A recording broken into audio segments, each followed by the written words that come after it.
Donc bonjour, bonsoir à tous. On se retrouve dans une nouvelle actu critique. Ça fait très très longtemps qu'on n'en avait pas fait et pour cause, il n'y avait pas grand chose à se mettre sous la dent.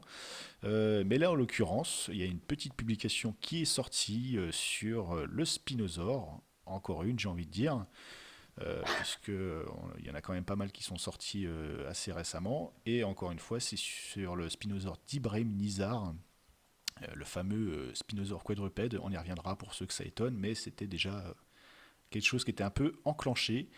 Et avec nous ce soir, enfin je dis ce soir parce qu'on enregistre ça à 23h30 minuit, on aura Monsieur Cusa de la chaîne Graines de Savoir qui est venu avec nous pour lancer sa graine aussi sur la publication.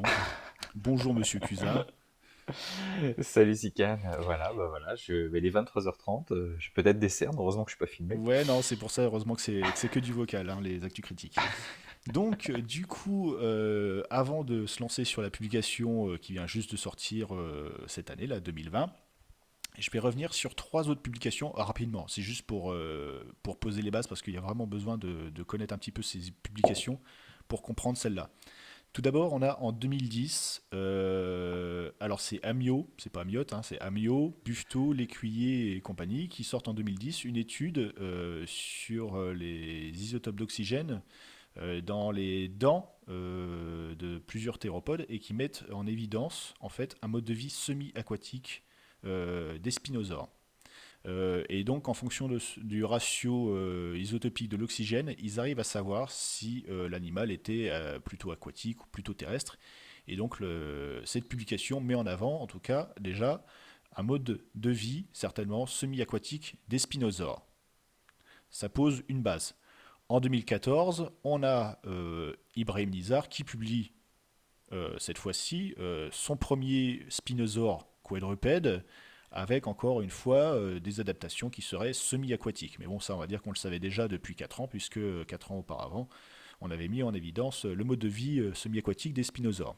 Et en 2018, on a une publication qui se base cette fois-ci sur les isotopes du calcium pour déterminer en fait le régime alimentaire des dinosaures. Et ils ont conclu qu'une majorité des spinosauridés, donc incluant les baryonychinés et les spinosaurinés, pourraient être exclusivement piscivores et la moitié d'entre eux étaient au moins partiellement piscivores. Ça, c'est pareil, c'est pas trop une surprise non plus, hein. Les baryonyx avec des restes de poissons dans l'estomac, c'est pas une découverte très récente, hein, donc c'est quelque chose qui est assez acquis maintenant. Mais il y aurait en tout cas une partie des spinosauridés qui seraient exclusivement piscivores, donc qui ne mangeraient vraiment que ça, et les autres qui seraient au moins partiellement piscivores, donc où le poisson serait vraiment quelque chose d'assez important dans leur régime alimentaire. Donc ce qui quand même sous-entend d'avoir des liens assez proches avec le monde aquatique. Et donc on arrive donc avec un spinosaure quadrupède, exclusivement ou au moins partiellement piscivore, en tout cas de mémoire dans la publication de 2018, Spinosaurus aegypticus était considéré comme un animal exclusivement piscivore, et la publication de 2020 appuie, en tout cas montre qu'il serait vraiment aquatique avec une queue, on va le dire, hein, démesurée, avec une quarantaine de vertèbres, et encore, il n'y a pas tout, je pense, parce que quand on voit la dernière vertèbre, l'épine neurale est quand même assez grande. Oui, avec des épines neurales d'ailleurs qui sont assez grandes, qui font vraiment penser à une queue de triton. Ah oui, tout à fait ça. Ouais, et donc, ce serait vraiment, pour le coup, une vraie preuve de dinosaures aquatiques. Parce que, il le rappelle en introduction, on a soupçonné certains dinosaures déjà d'être aquatiques, hein. Il y a eu l'histoire avec les dinosaures à bec de canard qu'on imaginait en train de manger au bord de l'eau en fouillant comme les canards, justement, que ce serait une adaptation et qui fouilleraient la vase, etc., avec leur bec. Ça a été abandonné assez rapidement. L'histoire aussi des sauropodes qui étaient beaucoup trop lourds pour les continents et qui auraient eu un mode de vie aquatique avec juste le cou qui dépasse et tout. Ça, c'est pareil, c'était abandonné aussi par la suite. Et donc là, on revient à des gros dinosaures qui seraient aquatiques avec les spinosaures, en tout cas les spinosaurinés. Je ne sais pas si les baryonychinés avaient vraiment besoin de se rapprocher d'un mode de vie semi-aquatique, mais en tout cas pour les spinosaurinés, c'était quelque chose de, et vraiment pour cette espèce-là, ce serait vraiment quelque chose d'assez obligatoire d'avoir de l'eau à portée de main. Alors, je peux revenir par rapport à un truc que tu as dit là Vas-y, fais-toi plaisir, t'es là pour sur ça. les hadrosaures. Alors justement parce qu'il y a après il y a eu des indices qui ont dirigé les paléontologues justement sur le fait que certaines familles de dinosaures étaient peut-être aquatiques, je dirais plutôt semi-aquatiques, hein, comme les hadrosaures. Pourquoi? Bah déjà par exemple, j'en parle dans une de mes vidéos justement au niveau de la découverte de la momie des momies d'adrosaures qui ont été découvertes comment dire, au début du siècle dernier, au début du XXe siècle. Et ces restes d'adrosaures avaient donc de la peau, comment dire, pas de la peau conservée, mais de la peau fossilisée, hein, des empreintes de peau fossilisées. Et au niveau des membres antérieurs, on a détecté comme des sortes de palmures au niveau des doigts. Et donc les paléontologues ont interprété ça comme des palmes, des sortes d'organes, comment dire, comme des palettes natatoires au niveau des membres antérieurs. Ça permettait de nager. Sauf qu'en fin de compte, c'était juste des coussinets fossilisés, des empreintes de coussinets qui permettaient d'absorber les chocs au niveau de la pose des membres lorsqu'ils se déplaçaient pour les hadrosaures et non pas des palmes. Mais justement, ça a perduré longtemps parce que je crois que ça a été démenti justement en 1960, donc plus de la moitié du XXe siècle. Donc il a fallu attendre quasiment plus d'une cinquantaine d'années avant de passer d'animaux semi-aquatiques à des animaux quasiment, même totalement terrestres. Et pour les sauropodes, apparemment, on s'est vite aperçu que c'était des animaux qui préféraient, au niveau de la morphologie de leurs membres postérieurs et intérieurs, au niveau des extrémités, préféraient les sols plutôt fermes plutôt que meubles.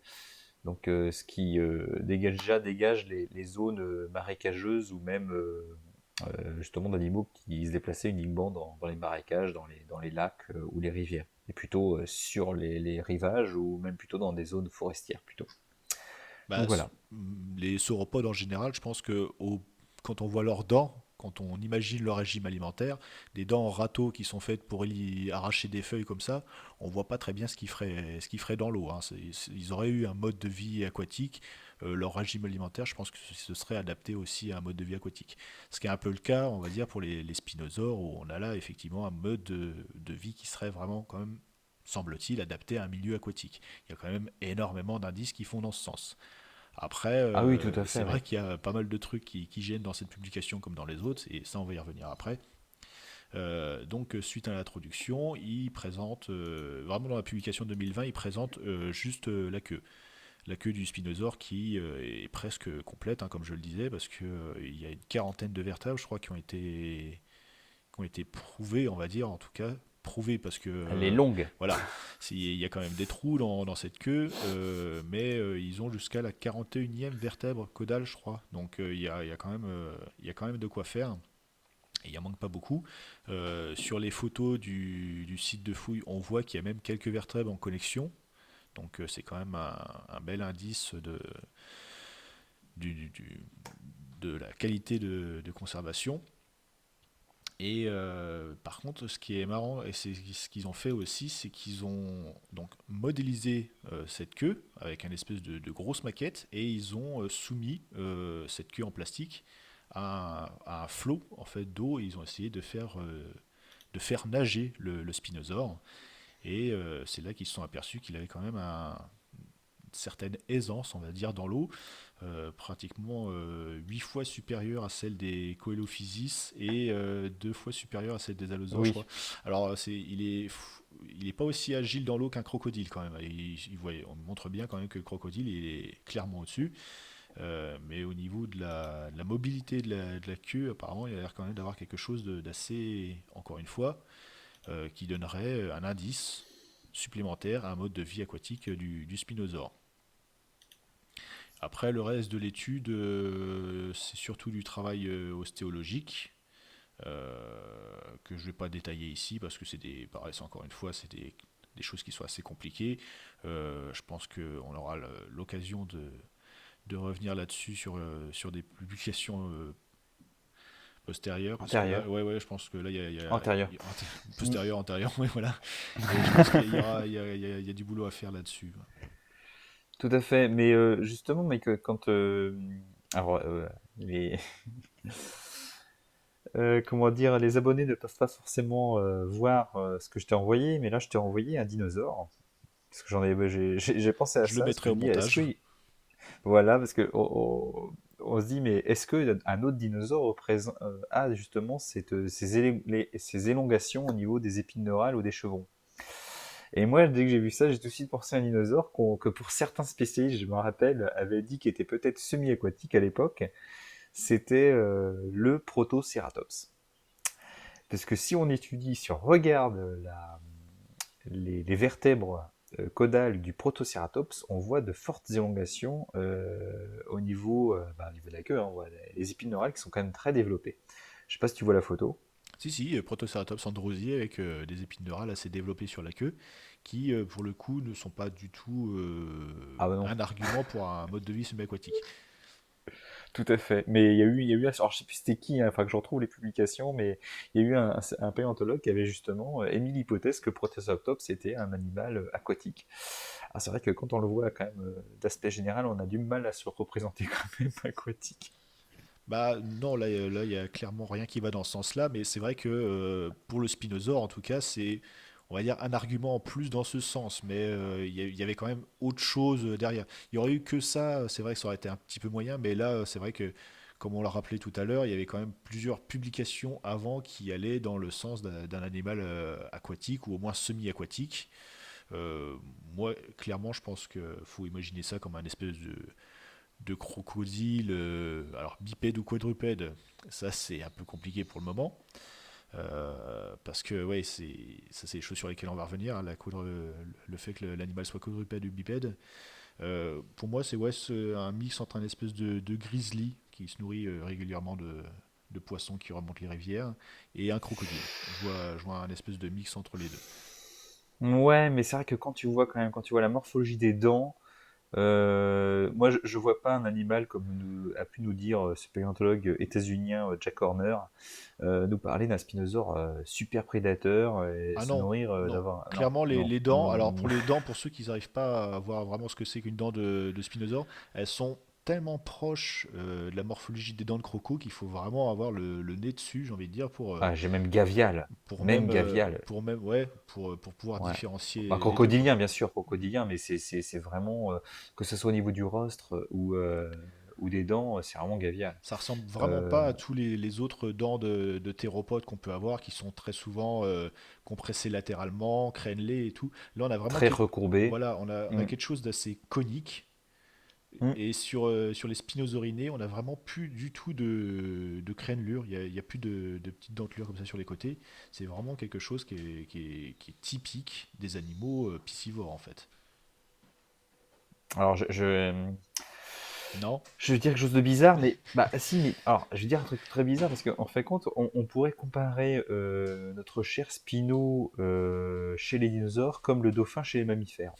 Alors je vais m'expliquer, hein. Dauphin ou Vas-y. cétacé, hein. Ouais, oui, ça va. Là, C'est jusque-là, qu'il même moi, j'arrive à suivre.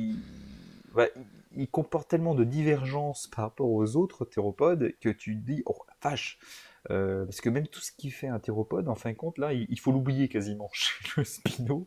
Il faut se dire, ah non, non, il a plus ses caractères, parce que bon, ce qui fait un théropode, généralement, c'est, alors après, c'est pareil, il y a toujours des exceptions, il n'y a pas que le Spino, on va dire, les dents compressées latéralement, bicrénelées, ok, bon, il faut savoir qu'il y a des théropodes qui n'ont pas de dents, hein, déjà tous les théropodes actuels, Oui, déjà, mais faut quand même pas ils l'oublier. sont plus déviés, ils ont eu le temps, Voilà, on va dire, entre tout à guillemets, de fait. perdre leurs dents, que Mm. là, il y a vraiment un bond, c'est ce qu'on disait tout à l'heure en off, il y a vraiment un bond qui est Ah fait oui, tout entre à les fait. baryonychinés et les spinosaurinés, quoi. C'est vraiment, sur quelques millions d'années, il y a eu une mutation énorme. Ah là, Alors, c'est ce que je disais tout à l'heure. si tout est vrai, bah, Voilà, c'est je mets toujours la des même guillemets. chose. On va partir du C'est, principe, pour le moment, on parlera de ça tout à l'heure, on va partir pour le moment du principe que le spinosaure d'Ibrahim Nizar est vrai. Enfin, vrai, dans sa représentation actuelle, on va dire qu'il est comme ça, plutôt. Ils ont dû subir vraiment une énorme pression environnementale pour arriver à avoir autant de changements en une période de temps aussi courte, hein. Parce qu'il y a eu énormément de changements entre les baryonychinés et Spinosaurus aegyptiacus, hein. Là, c'est du transformisme. C'est vraiment, c'est là, il y a vraiment, c'est un Pokémon là. Le changement est tellement rapide.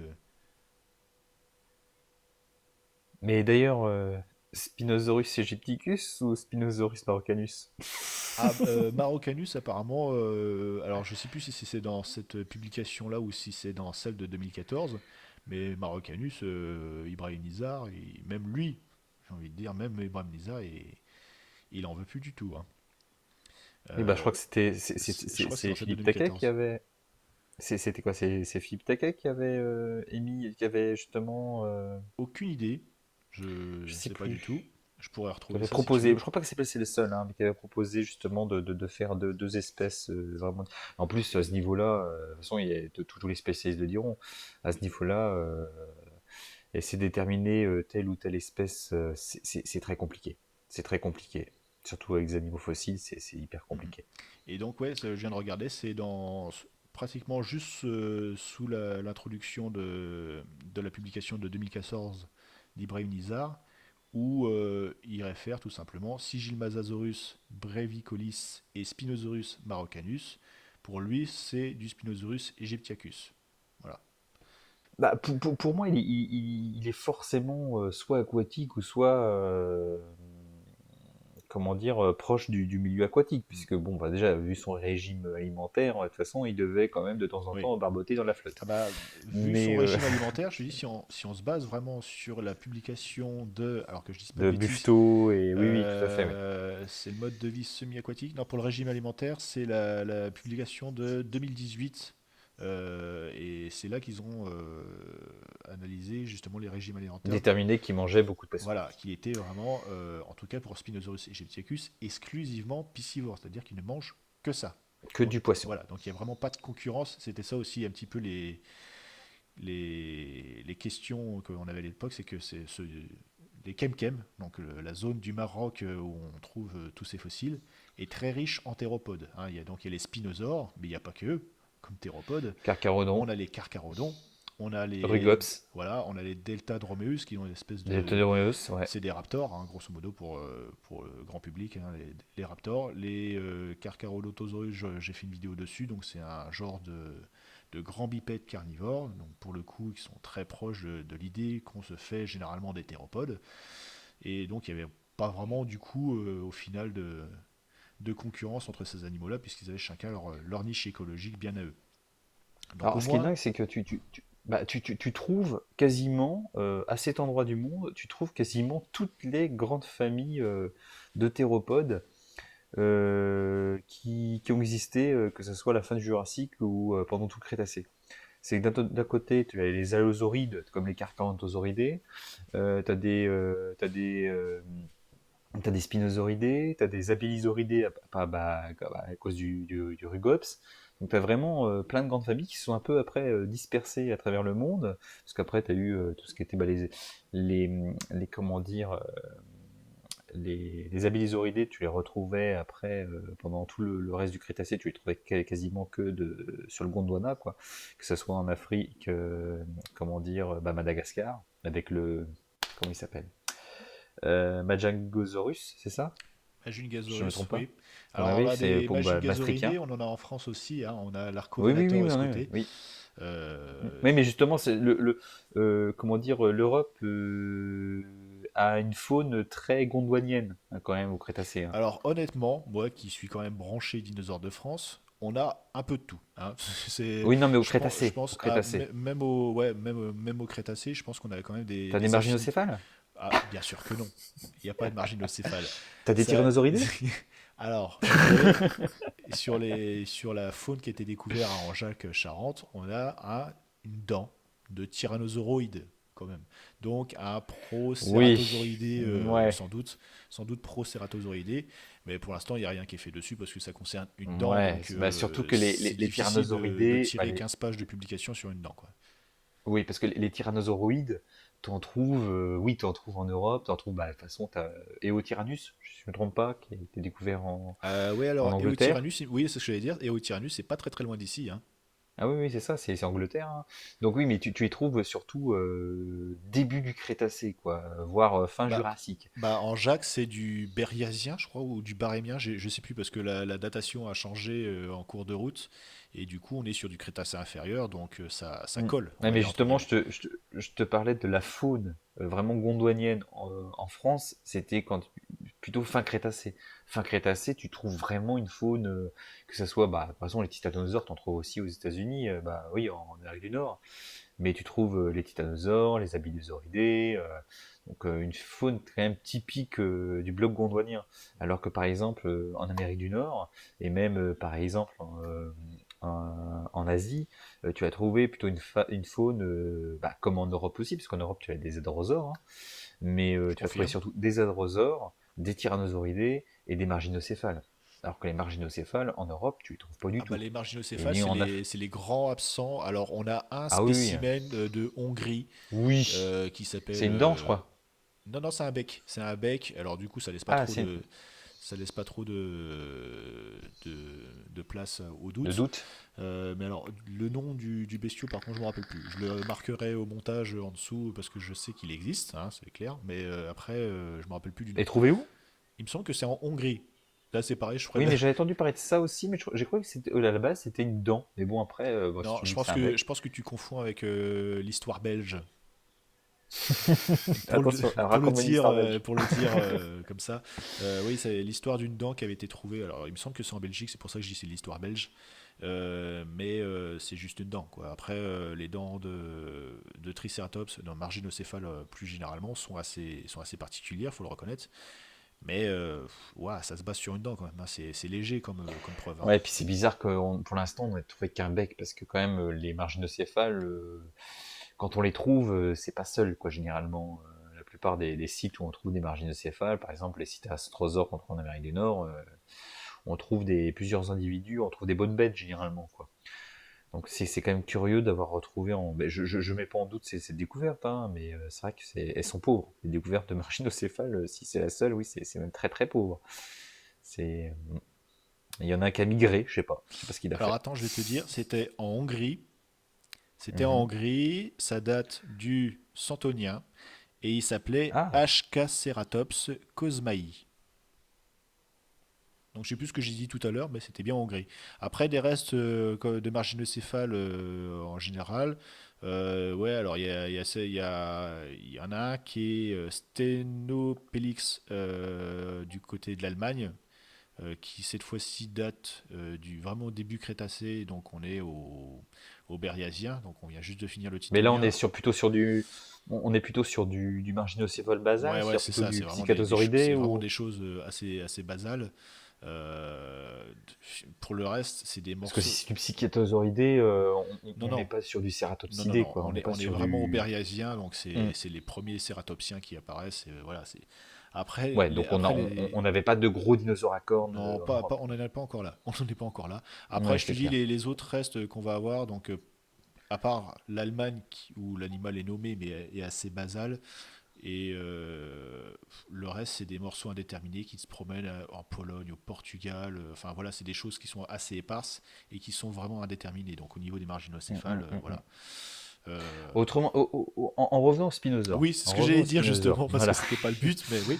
Petit aparté. Justement, moi, ce qui m'avait choqué au début, mais après je dis, bah non, ça pose pas trop de problèmes en fin de compte, c'était un peu la configuration des apophyses au niveau des vertèbres. Ouais. Elles sont pas très développées. Et c'est vrai que bien souvent, quand tu as un animal comme les crocodiles, qui ont comment dire une queue très développée qui leur permettent justement les mouvements dans l'eau, donc une vie aquatique qui leur permet En comme imaginant qu'il se servait vraiment de sa queue effectivement pour avancer oui, comme voilà, les. et comme une sorte de moyen de propulsion. Souvent des apophyses sont très développées pour permettre d'avoir des insertions musculaires, des muscles qui est assez puissant pour permettre une certaine mobilité de la queue. Parce que je sais pas si vous vous rendez compte, mais je sais pas si vous avez déjà fait du canoë-kayak, du raft ou pagayer dans l'eau, mais quand vous avez une grosse surface et que vous devez être poussé sur l'eau, vous avez besoin de beaucoup d'énergie. Donc forcément, quand on voit plus la gueule de cette queue, elle n'est pas toute fine.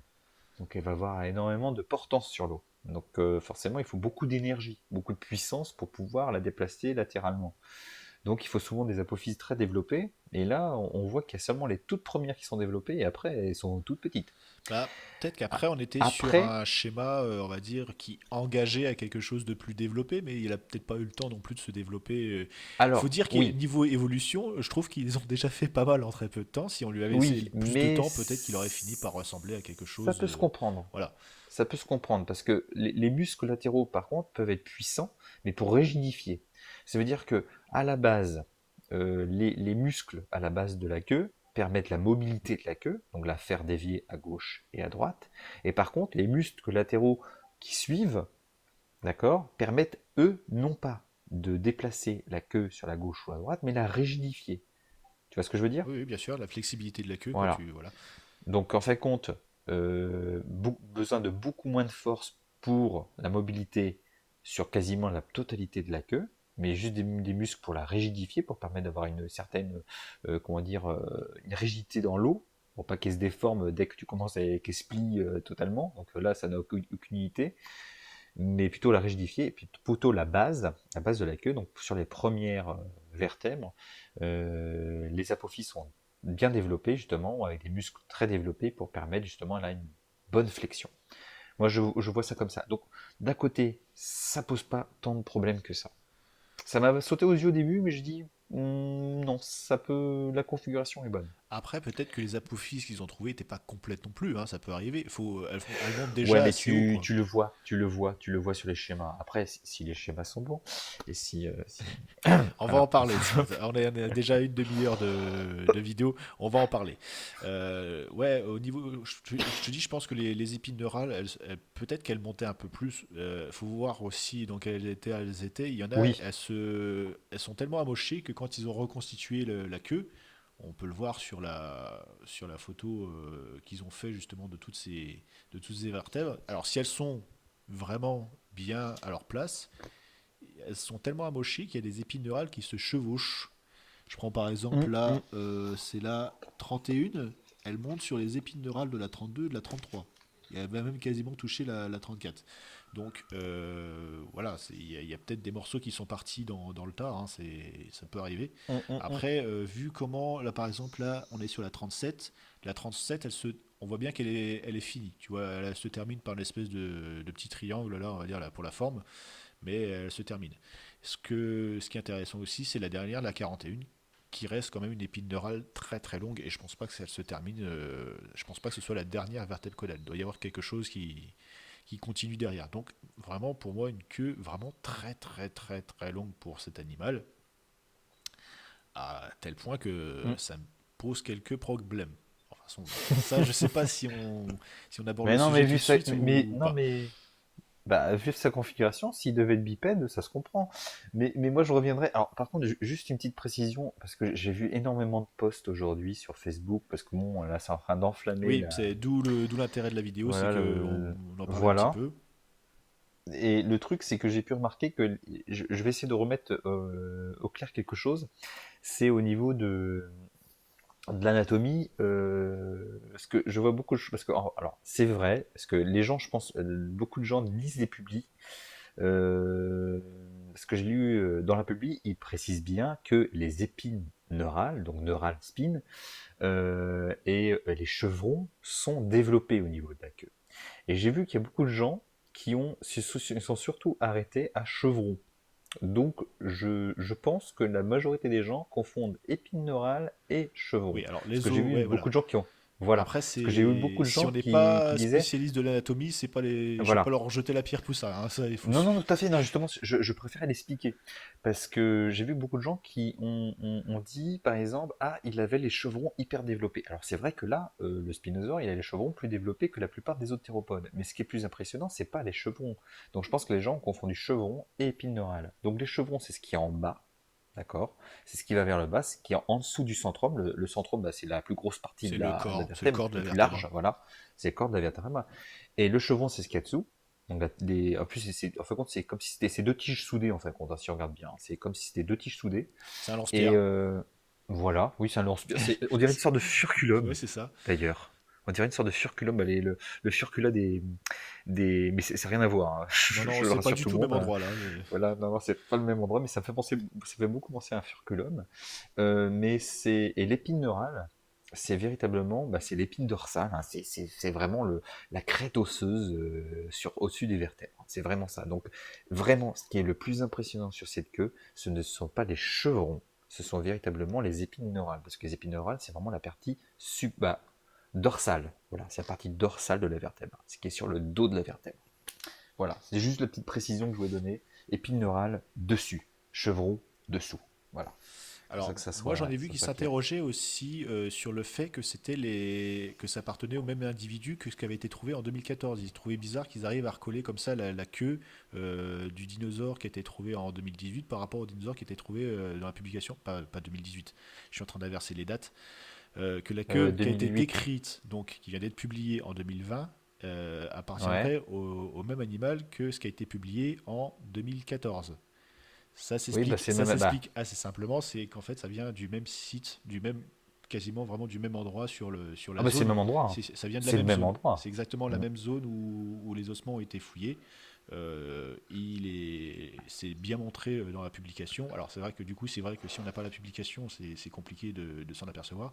Mais dans la publication, on montre bien que la zone où ils ont fouillé donc c'est précisé, ils ont fouillé entre 2007 et 2008, je vais y arriver, pour arriver à la publication de 2014. Et ils ont refait plusieurs expéditions entre 2015 et 2019 pour arriver à cette dernière publication de 2020, où là ils ont fouillé sur une plus large zone et où ils n'ont découvert quasiment que des ossements de cette queue. Quand je vois déjà pour l'expédition entre 2015 et 2019, donc les derniers restes qui ont été trouvés, donc les morceaux de la queue, donc les différentes vertèbres, les chevrons, les épines neurales, et également quelques parties d'un pied et même un métatarse, je crois. Oui, bah, c'est un métatarse, même un morceau de pied. Je crois qu'il y a un petit morceau de fémur, non tibia, un petit morceau de tibia, une extrémité de tibia qui a été trouvée, je crois. Euh, eh ben, tu as leur emplacement sur le site de fouille. Ils sont dessinés. Bon, c'est très approximatif, mais ils sont quand même dessinés. Après, dans la zone qui a été fouillée de 2007 à 2008, donc qui a permis la première publication en 2014, donc la partie en rouge, eh ben t'as rien. T'as rien qui est représenté. Tu sais même pas quelle est la configuration des ossements sur le site de fouille. Après, peut-être qu'ils l'ont pas, Quel est le, peut-être qu'ils l'ont pas fait en 2007-2008 justement de prendre la configuration. Ce qui est chiant, c'est vraiment sur le côté, genre, on n'a pas la configuration des ossements sur les fouilles de Mais 2007-2008. je te dis peut-être qu'ils les ont pas fait, que c'est tout simplement pour ça qu'ils les ont pas représentés. Après, moi, c'est vrai que j'aurais bien aimé l'avoir aussi, parce qu'il y a des il y a des petits soucis hein, sur la représentation qu'ils ont fait. Est-ce que tu sais comment il a été découvert d'ailleurs? Parce que à la base, il a été découvert, je crois, par un. Alors, je me doute bien que c'est pas Ibrahim Nizar qui est descendu Non, de non, non, l'Oregon, non, non, non, non. d'Oregon, du Chicago. Enfin, je sais plus exactement d'où est-ce qu'il vient, mais je me doute bien que c'est pas lui qui est arrivé dans le désert comme ça, qui est tombé dessus par hasard. Ils ont des contacts, les paléontologues ont des contacts avec les fouilleurs, tous ceux qui fouillent dans ces eaux-là, qui ont l'habitude de fouiller, parce que c'est vrai que les Kemkem, il y a quand même pas mal de monde qui a l'habitude d'y aller. Et, je pense pas que c'est lui qui soit tombé dessus, non, c'est des contacts qu'il a là-bas qui ont découvert le site et c'est lui ensuite qui a fouillé et mené ses propres expéditions. Mais justement, je crois qu'il parle de ce contact qui a été découvert en premier lieu. Donc c'est vrai qu'une partie des éléments qui sont rouges, s'ils n'ont pas été décrits et Alors, pas les été parties situés. d'éléments rouges dont tu parles, c'est Oui, les éléments qui sont en rouge dans la publication de 2014. oui. Voilà. Non, mais que ce soit clair pour moi aussi, que je puisse voir ce que tu Ah regardes. oui, oui, non, mais alors, pardon. C'est des parties qui sont en rouge dans la publication de 2014 et c'est des parties qui sont aussi en rouge sur sur le site de la publication de 2000. Il y a certains éléments crâniens qui apparaissent en rouge là, sur la publication de 2014, c'est parce qu'en fait, ils ne proviennent pas du site, mais il a choisi de les représenter, lui, Alors, ils ne sur son proviennent truc. pas du site, je sais très bien. Alors, de toute façon, la plupart des gens ne savent d'où il vient. Le rostre. Le Oui, c'est ce rostre, que c'est je le regardais. fameux Alors, rostre c'est en B de sur l'image, Salgado, le de rostre, Cristiano Salgado. Ouais. MSNM V4047, MSNM c'est Museo di Storia Naturale di Milano. Oui, c'est ça. avec Donc un c'est accent à celui, couper au couteau. c'est le fameux rostre de Salgado. Et je crois même que alors, j'espère que je ne me trompe pas, mais le dentaire, ça doit être même d'après les photos et les descriptions de Stromer, si je me trompe Alors ça pas. c'est chaud parce que les éléments de Stromer ils ont un petit peu disparu en fait. C'est ça qui était Ah oui, bien ils ont justement disparu, avec mais cette on a découverte, c'est le. qu'on n'a jamais eu autant de restes de spinosaures. Alors j'allais dire d'un même individu, mais c'est là que ça, là, faut le dire vite, au même endroit. C'est généralement qu'on trouve des restes de spinosaures dans les Kemkem, c'est des morceaux qui sont vraiment Des dents. isolés. Voilà, c'est des trucs qui traînent Des à droite à dents. gauche. Là, il y a une griffe, là, il y a une vertèbre. Là, on a vraiment une bonne concentration. C'est la première fois, en tout cas, depuis la description du spécimen, par Stromer, donc, qu'on a autant de restes au même endroit. Et ce que je regrette, moi en tout cas, c'est qu'il n'y ait pas de connexion entre les ossements qui aurait permis justement de lever un peu toutes les questions Alors, il y a des qu'on a connexions. aujourd'hui. Il y a des connexions. Si tu regardes bien Ouais, sur le mais pas schéma autant que vert, ce que j'aurais voulu. non, ouais, non, pas autant. Mais il y a des vertèbres caudales en Oui, connexion. oui, ça c'est bien, Mm, mm, mm. mais c'est pas Oui, suffisant. c'est bien. Non, c'est pas suffisant, c'est clair. Mais il y a Deux quelques vertèbres en vertèbres. connexion, c'est pas suffisant pour moi. Désolé, Mais je demande beaucoup. rien nous dit aussi, parce que bon, on n'a pas les emplacements, hein, comme je te l'ai dit, mais rien nous dit que peut-être qu'il y avait une partie aussi des premières parties de ce fameux squelette qui était en connexion. Donc par exemple, peut-être la partie pelvienne, les membres postérieurs, peut-être. Parce que quand même, quand tu vois comment c'est complet, cette partie-là, bon, on en Oui, reparlera parce qu'il y a quelques trucs qui nous oui, chiffonnent. c'est vrai qu'on a une très grosse concentration des membres postérieurs sur un Oui. petit triangle qui a donné lieu aux expéditions de 2007-2008. Mais tant qu'on y est, on va en parler maintenant, des problèmes de ces éléments, c'est que on a un fémur qui est aussi long que le pubis. Ça, pour un thérapeute, c'est gênant, on va dire. C'est clair. C'est C'est gênant dans le clair, c'est clair. sens où ça doit être au moins, ouais, je vais dire, grosso modo, 2 fois plus grand que le pubis quand même. Et même le pubis, par rapport à la taille de l'animal, est pas vraiment énorme. Et le fémur, encore moins. Bah, du coup, ça Le avance. fémur, il est tout petit, Voilà. quoi. Moi, je trouve que le fémur, il est tout petit. Du coup, c'est vrai que C'est c'était impressionnant. tentant pour Ibrahim Nizar d'imaginer justement que ça tendait vers un animal quadrupède, peut-être déjà. Ce qui est gênant aussi, du coup, tant qu'on en est à parler des problèmes, c'est les membres postérieurs qui sont clairement absents sur les découvertes. Euh, Non, membre antérieur. Antérieur. Qu'est-ce que j'ai Membre dit? antérieur. Peut-être dit postérieur, je Ah, crois. bah, c'est les Mm, membres antérieurs, donc les mm. membres avant, hein, de l'avant de l'animal, donc les mains, qui sont les mains puis les bras, sont absents des découvertes qu'il a fait donc entre, que je revois les dates, entre 2007 et 2008, puis entre 2015 et 2019. Et du coup, il a pioché pour faire son animal sur d'autres D'autres animaux. spécimens. Voilà, sauf que bah, ils ont pas forcément le même âge. Du coup, ça, niveau des représentations, ça donne des trucs un peu bizarres. Même en les mettant à l'échelle, etc., on se retrouve avec un animal qui marcherait sur ses poignets. C'est pas. Enfin, dit comme ça n'a pas l'air gênant, mais en vrai, s'il marchait sur ses poignets, ce serait péter les coudes assez rapidement. La masse de l'animal est vraiment orientée vers l'avant. Alors ça, c'est pareil, ils l'ont calculé aussi dans la publication de 2020. Ils ont bien montré que le centre de gravité de l'animal penchait vraiment vers l'avant. Donc il est quasiment au niveau du milieu du tronc. Et donc ce qui conforte l'hypothèse d'un animal quadrupède. Mais le problème, c'est qu'avec des membres antérieurs comme ça, comme ils sont foutus, euh, tu peux pas marcher à quatre pattes. C'est pas possible. Ou alors tu te fais mal. C'est clair. Mais en plus, t'as regardé les tailles des phalanges, pas des Bah, métatarses, mais si, les métatarses. T'as vu les métatarses et puis la griffe qui sont sur la pubie, t'as vu la taille? alors je vais la reprendre. J'ai pas regardé les échelles, donc je les ai Ah vus, bah regarde je les les ai échelles, vus, mais j'ai pas. pour moi ça m'a beaucoup surpris. Parce que là, tu as des règles J'ai la. qui Alors, sont est-ce que la griffe que je vois, c'est une griffe. postérieures. C'est une griffe des Ça membres doit être. postérieurs? C'est pas, je la vois pas là. Ah bah c'est Ah bah oui, c'est le membre H, postérieur, H, oui. H. Il est où le H? Oui, H, oui, oui.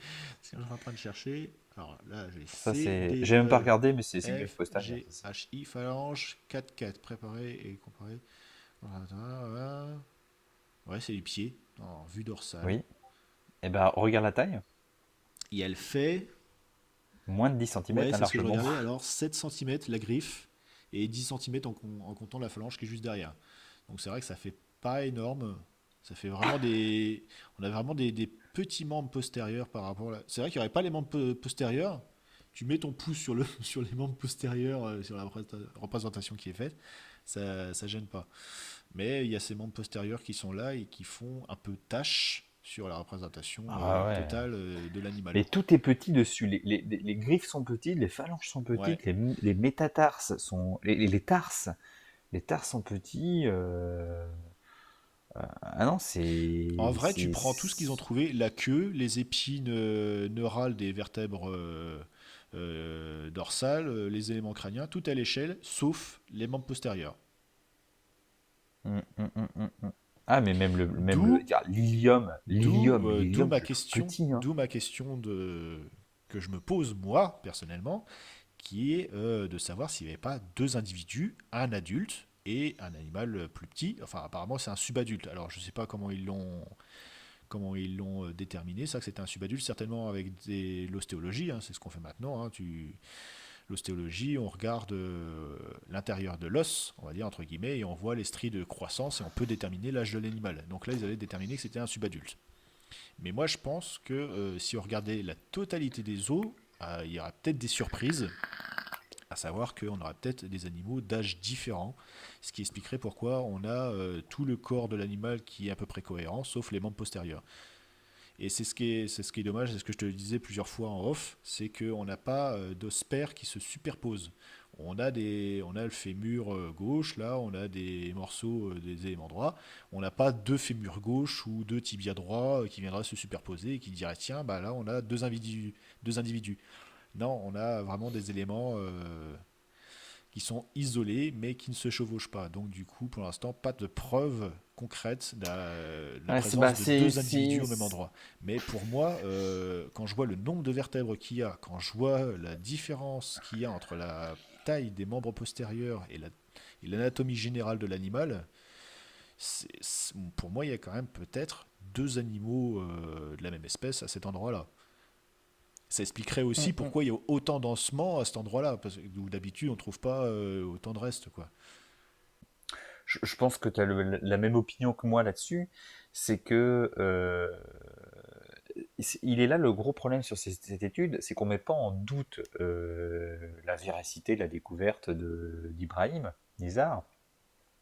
Mais le gros problème, c'est qu'il nous manque tellement de données pour valider, pour être sûr et certain de quelque chose, que ben, justement, c'est ce que je disais tout à l'heure. C'est pour ça que moi, c'est cette zone rouge où on n'a pas l'emplacement. Déjà, si on avait l'emplacement des os qui avait été découvert, que ce soit sur la première ou la deuxième fouille, on aurait pu déjà peut-être se douter si c'était peut-être le même animal ou s'il y avait deux animaux différents. Deux animaux différents. Bah, Là, s'il c'est y vrai avait qu'on la est. preuve de connexion entre les Bah oui, différents membres postérieurs, je sais pas si ça nous aurait aidé, parce que voilà. moi personnellement, si tu, comme tu disais, il y a l'ilium, le fémur, tout ça. Si tout ça était ensemble, mais dans un coin, et puis tu as toute la partie de la queue et des épines neurales du dos et tous les éléments du crâne qui sont ailleurs, ça aurait pas prouvé grand-chose. Parce que vraiment, je te dis, toute la partie des membres postérieurs, elle a l'air de sortir d'un autre animal, quoi. Tu les retires de la représentation, ça pose pas de problème. Ouais, mais t'as la queue. T'as la Ouais, queue. mais La queue, c'est aussi la. la queue, elle est assez grande pour l'animal. Les épines dorsales, elles sont grandes pour l'animal. Le crâne, il est en proportion avec tout le reste. Ce qui fait tâche, c'est l'ilium, le pubis, même le pubis par rapport au fémur, voilà, c'est léger. Mais toute la partie membre postérieur bassin, enfin sacrum, voilà, enfin compris, ça fait vraiment tâche dans la représentation. Ouais, si tu regardes bien, même au niveau des... Ouais, mais tu vois, je suis pas tellement d'accord avec toi au niveau des épines. Parce que elles sont sujets à beaucoup d'interprétations, hein, parce que quand tu vois véritablement la taille réelle qu'elles font, ce qu'on a découvert, je sais pas si tu les vois, Les il y épines, a... Ouais, elles sont très fragmentaires, hein. elles sont fragmentaires, mais on voit qu'elles sont assez grandes quand même. Ça ne me pose pas de Hum, problème, hum, hein. hum, Les hum. épines neurales des spinosaures, on sait qu'elles sont quand même balèzes. Donc, mais elles sont balèzes par rapport aux autres théropodes. Elles sont pas balèzes par rapport aux spinosaures. Tu vois, ça reste dans le cadre, ça reste acceptable pour un spinosaure. Moi, ce qui me dérange vraiment, c'est la taille des membres postérieurs par rapport au reste de l'animal, qui ont vraiment l'air de sortir de nulle part d'ailleurs. Est-ce que c'est une tératologie? Si c'est une tératologie, il n'aurait pas vécu aussi longtemps, je pense. C'est clair. Mais peut-être que c'est une otarie. C'est ça.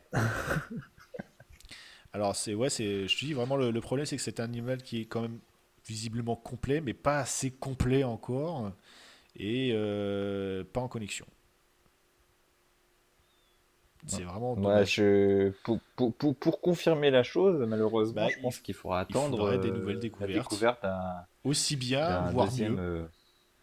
Aussi bien, voire mieux. Et pour moi, vraiment, ouais, vraiment comparer tous les os, vraiment savoir s'ils appartiennent vraiment au même animal, quoi. Parce que là, donc on revoit hein, dans le tableau à la fin, on est né à 41 vertèbres, et donc c'est pour ça, moi, c'est encore une fois la preuve qu'on a peut-être deux animaux, parce que 40 vertèbres, montrant tout à l'heure qu'il y en avait encore derrière. Parce que la dernière vertèbre caudale, l'épine neurale est encore bien développée, donc il y a encore plus de 40 vertèbres sur la queue de l'animal. Ça fait beaucoup. Je sais plus combien il y a de vertèbres, je connais pas par cœur hein, le nombre de vertèbres sur un allosaure, sur un tyrannosaure, etc. Mais pour moi, 40 vertèbres sur un animal, ça fait déjà pas mal. Et se dire qu'il y en a encore plus, non. Pour moi, c'est encore une fois peut-être la preuve, là justement, encore une preuve qu'on avait deux animaux sur ce site.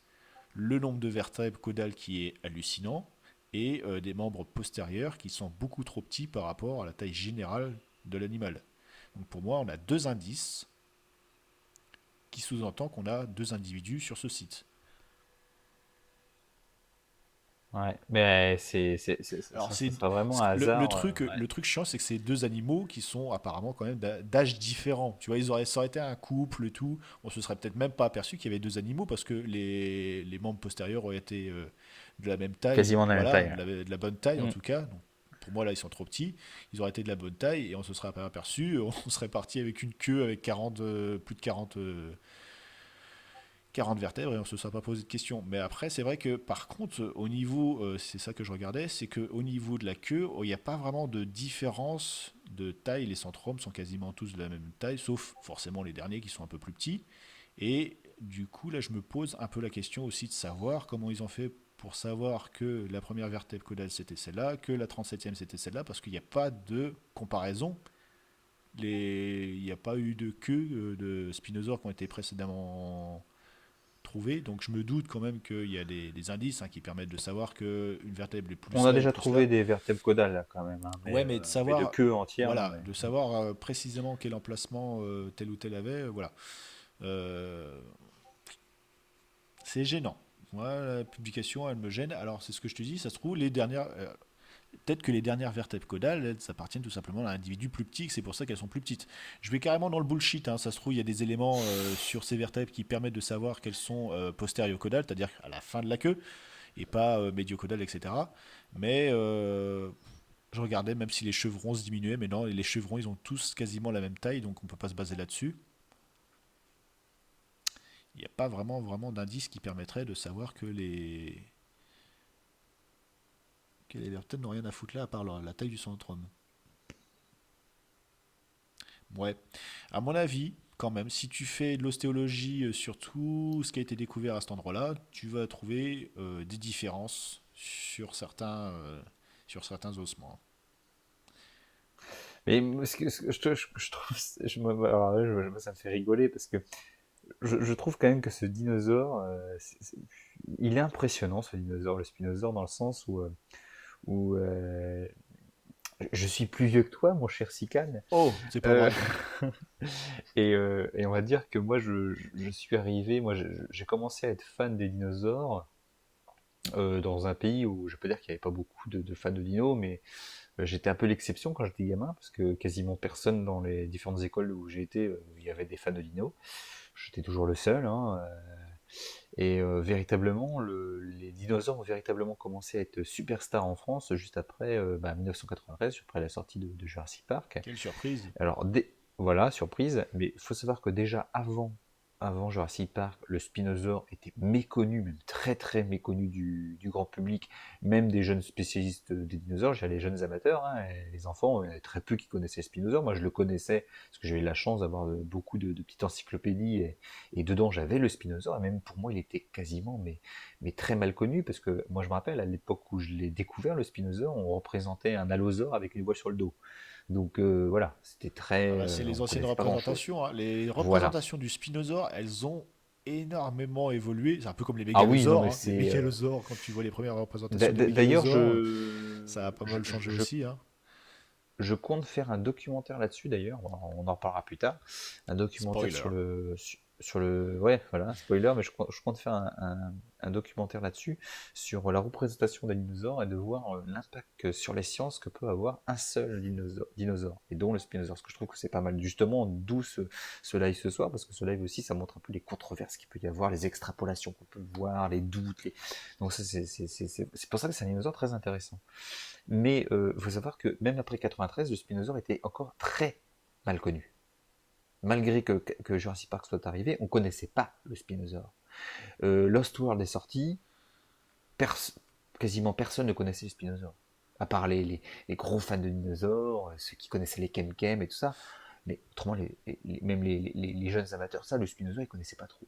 Et là arrive Jurassic Park 3, où le spinosaure devient la superstar du film, où le T-Rex est devenu le second rôle, même le dinosaure qui se fait tuer en 2-2, et Oui, c'est le c'est... spinosaure Ouais. le super gros prédateur. Et depuis Jurassic Park 3, le spinosaure est véritablement devenu l'une des superstars chez les dinosaures. Il n'a pas détrôné le T-Rex, mais il est pas loin derrière. Bah, Et c'est je, la jeune génération, en tout cas, qui préfère le spinosaure voilà, au tout à fait. tyrannosaure, parce qu'ils ont grandi, eux, avec Jurassic Park Avec, 3 comme modèle, puisque oui, c'est ce qu'ils ont eu à tout à table fait. Et pendant leur goûter. Mais nous, on a grandi avec Jurassic Park 1, voire Jurassic Park 2, pour ceux qui sont encore peut-être même plus jeunes que moi, je sais pas, je sais même plus quand est-ce que Jurassic Park 2 est sorti.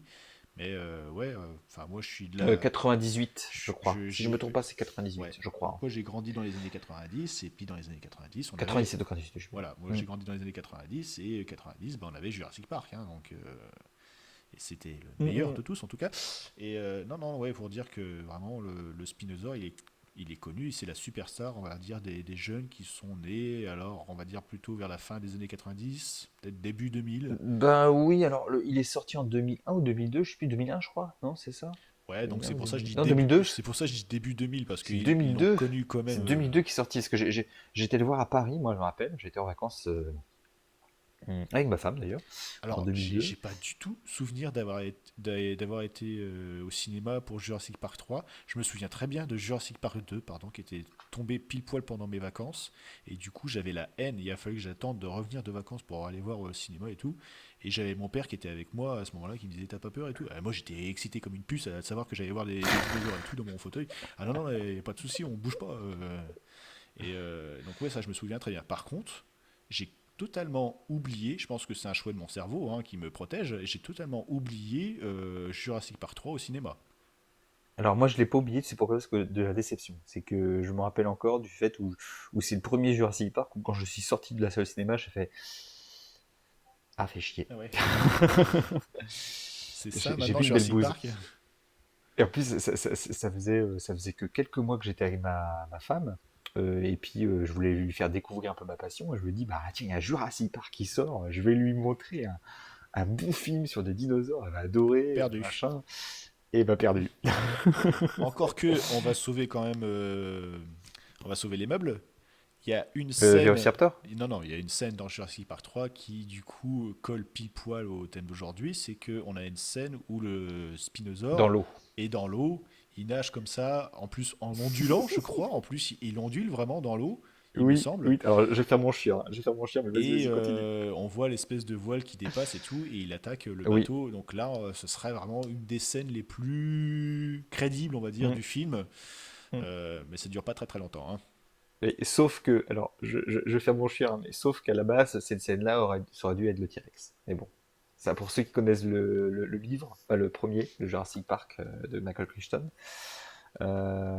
c'est le T-Rex qui nageait comme ça et qui poursuit Oui, le c'est Zodiac, dans, le ouais, raft c'est ça, c'est dans le roman. qu'avaient Alan Grant, Lex et Tim.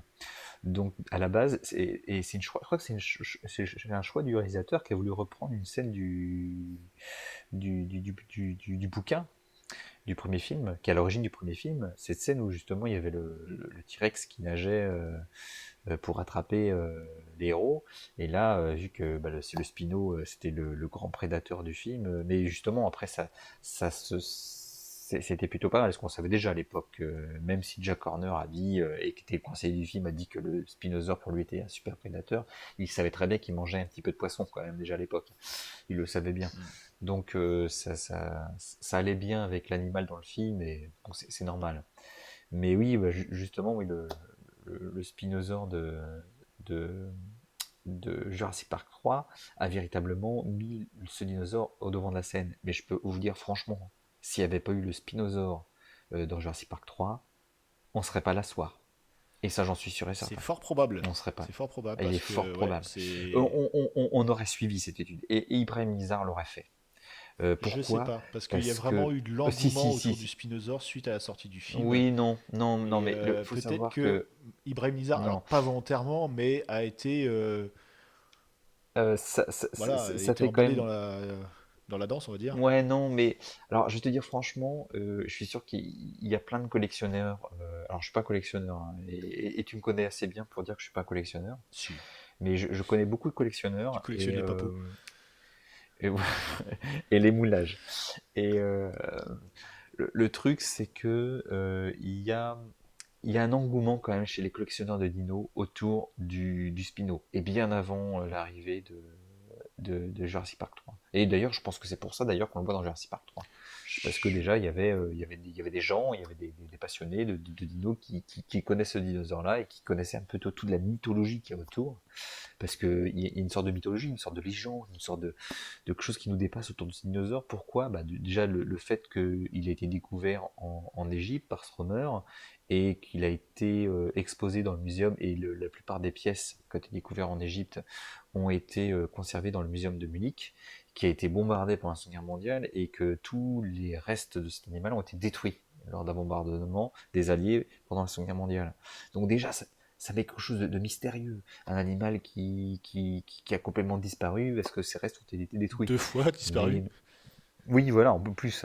Donc déjà, ça met quelque chose. Et il faut savoir que malheureusement, et heureusement aussi, on pourrait se dire, il y a un engouement au niveau des collectionneurs des pièces qui viennent du Maroc. Et il y a énormément de locaux qui travaillent dans les gisements des Kemkem à aller récolter des pièces là-bas.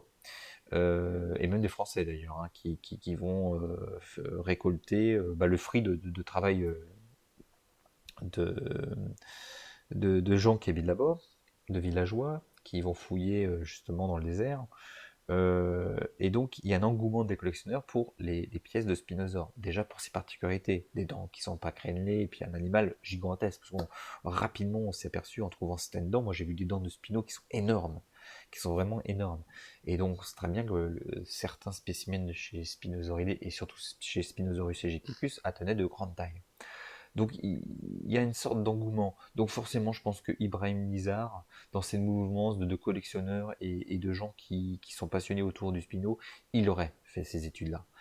Elles n'auraient pas eu autant de portée, il n'aurait peut-être pas eu autant de financement, que ce soit par National Geographic ou d'autres unités, mais il l'aurait fait. Ou il y en aurait d'autres qui l'auraient fait.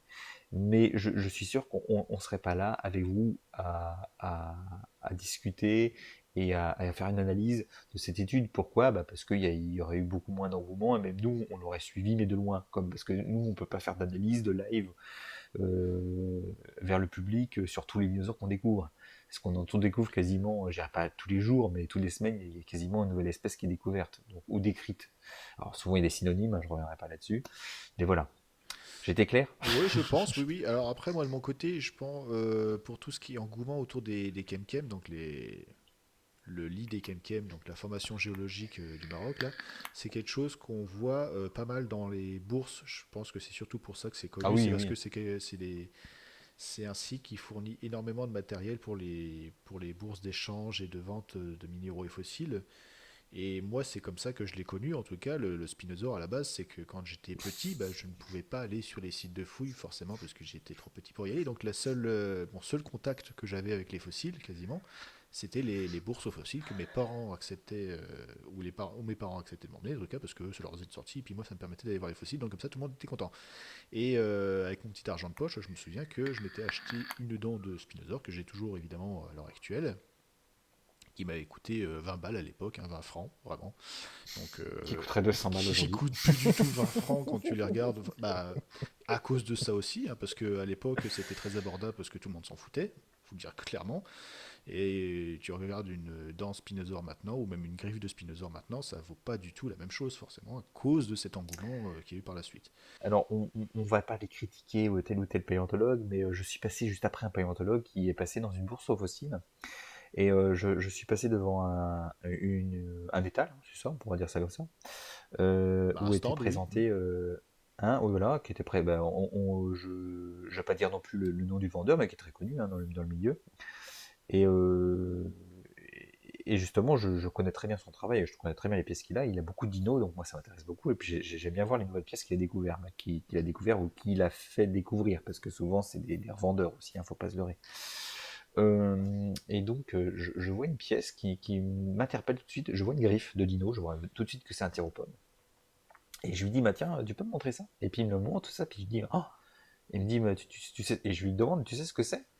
Et là, il me dit, oui, tel paléontologue qui est passé genre quelques minutes juste avant moi, a dit que c'était une griffe de sauropode. Alors franchement, tout de suite, j'ai dit, attends, une griffe de... Non, non, c'est pas une griffe de... Non, non, quand j'ai vu l'aspect de la griffe, j'ai dit, ça peut pas du tout être une griffe de sauropode. Déjà, les griffes de sauropodes, surtout dans cette région-là, elles sont pas du tout cette morphologie, elles sont beaucoup plus recourbées pour la plupart que ça, elles sont beaucoup plus compressées. Là, on avait une griffe plate, avec deux échancrures très très prononcées sur les côtés, et tout de suite, j'ai reconnu une griffe de Spino. Et je lui dis, ça, c'est une griffe de Spino. Et je peux vous dire que quand on a parlé de la publication et qu'on a vu la griffe de Spino qui est dans la publication d'Ibrahim, C'est la c'est même. exactement la même. C'est la même. C'est la même. C'est la même. Et Donc, je pense qu'il l'a encore. hmm. Donc il va falloir que j'essaie de la procurer parce qu'elle est vraiment très belle. Et puis elle fait quasiment la même taille en plus, hein, quand on Elle y a la pense. même préservation, elle est vraiment Mhm. quasiment identique, c'est les mêmes, ouais. Ouais, ouais. Alors Et je c'est pense peut-être qu'elle Ibrahim elle est Nézar qui peut-être l'a racheté du légèrement. coup. Non, non, évidemment, il l'a trouvé sur site, il n'y a pas de souci. Mais ouais, il faudra peut-être qu'on essaie de. Ouais. Mais ouais. Et tout ça pour dire que oui, il y a un engouement, comme tu dis, et puis il y a des fossiles. On les retrouve pas seulement dans des bourses aux fossiles, on en trouve aussi dans les salons de célèbres acteurs de cinéma aussi. Mais bon, Oui, alors ça, c'est un autre je ne problème, hein. m'exposerai je ne C'est m'exposerai pas peut-être à ce même plus problème. grave que les membres postérieurs du Spinosaure d'Ibrahim Nizar, pour moi, hein. Alors, alors je vais pas me faire des amis parce que souvent quand j'ose dire des trucs sur les collectionneurs, sur les amateurs et tout ça, ben, tout de suite on se fait taper sur les doigts par des confrères ou des collègues qui sont spécialistes et aussi paléontologues. Sauf qu'il faut pas se leurrer, il faut dire franchement, beaucoup de paléontologues travaillent avec des collectionneurs, beaucoup de paléontologues travaillent en collaboration aussi avec comment dire, des vendeurs de fossiles. Et il faut pas se leurrer, hein, parce que c'est des gens qui ont beaucoup de main-d'œuvre derrière, qui fouillent beaucoup, et donc qui ont beaucoup plus de chances de trouver des choses, et des choses qui peuvent être intéressantes pour les paléontologues. Donc, vaut mieux avoir des bons vendeurs ou des bons fouilleurs dans la poche, hein, pour pouvoir trouver de nouvelles choses. Ah, c'est Et normal qu'ils aient ça, des contacts, hein, comme tu dis. Après, mm, c'est des personnes qui ont mm, l'habitude de fouiller, qui sont sur voilà. site. Les paléontologues, ils n'ont pas le temps d'aller fouiller. Enfin, si, évidemment, ils ont le temps d'aller fouiller, mais quoi, 2, 3 semaines par an, c'est tout. Après, ils ont autre chose à faire. Donc, ils peuvent pas se Mm, mm. permettre d'être tout le temps en train de fouiller partout. Sinon, ils publiera jamais, ils feraient jamais ce qu'ils ont à faire. Et la plupart des grandes découvertes ont été faites par des amateurs Mais ça, c'est ou normal des parce que ça, personnes. c'est encore un autre Voilà. problème. C'est que les Mm. fossiles, c'est des choses.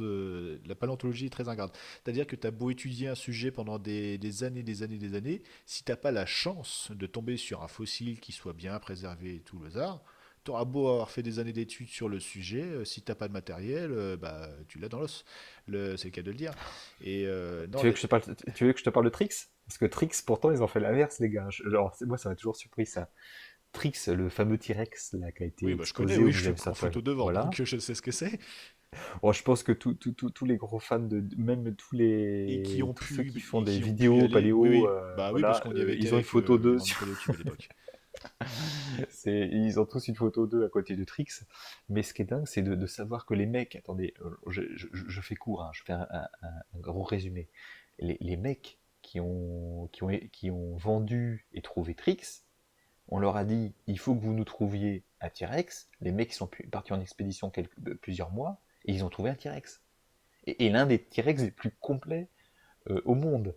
Si c'est pas le plus complet Bah d'ailleurs. après, ils avaient plus de chances de Euh, trouver du T-Rex en Non Amérique mais je du trouve ça Nord, dans dingue quand la même. zone Oui, maastrichtien tout à continental fait. Non, mais terminal. C'est pas Morrison, c'est l'autre, c'est El Cric? Non, El c'est pas El Creek. Cric. Bah Attends. si, il me semble que c'est El Si, Creek, hein. De si. toute façon, c'est ce que j'allais dire. T'as plus de chances de trouver du tyrannosaure à El Creek que dans les Kem. Donc Ah voilà, bah, c'est clair. voilà. Non mais Donc non, mais je trouve ça dingue quand même parce que même si on a trouvé de nombreux tyrannosaures, moi j'ai